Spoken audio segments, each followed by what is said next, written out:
and thank you guys so much for joining me for another Wig Wednesday. I have so much fun doing these videos. That was my mom. It's fine. I have so much fun doing these videos, and I decided to keep it going because you guys seem to really like them. I really like showing off these wigs. So this week I will be reviewing and also unboxing and also showing you guys a little versatility showcase on the Outre jewelry wig. That's really hard to say. Try to say that 5 times. Jewelry wig, jewelry wig, jewelry wig, jewelry wig, jewelry wig. So this is the Outre quick weave jewelry wig in a color number 2. I didn't see enough people on YouTube with this color, so I just decided to go for it, and I went with a number 2 since that matches my hair more naturally, and I absolutely love this wig, you guys. Seriously, I don't know. I think this one, I keep saying this about every single wig, but I really think that this one might be like my favorite because there's a couple of reasons why.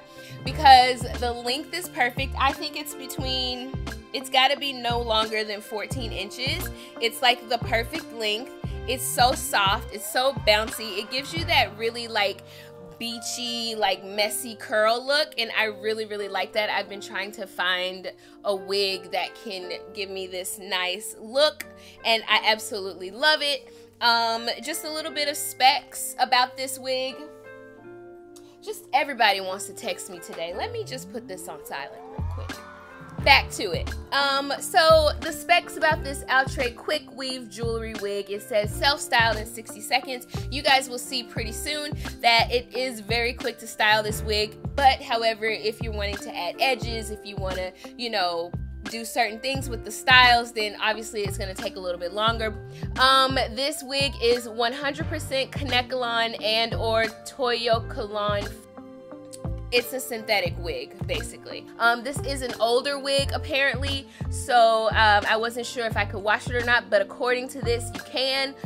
One thing that I did notice in the other videos is that people were saying that it was super shiny, so I did go out and buy some baby powder. I'm not experiencing any shine, but if you guys see like too much shine in this wig, leave me a comment below and let me know. Anyway, like I said, this is overall, I really love this wig. It's amazing. Like I just love it so much. Okay, I'm gonna stop talking, but if you guys want to see how I unboxed and styled this wig, keep on watching.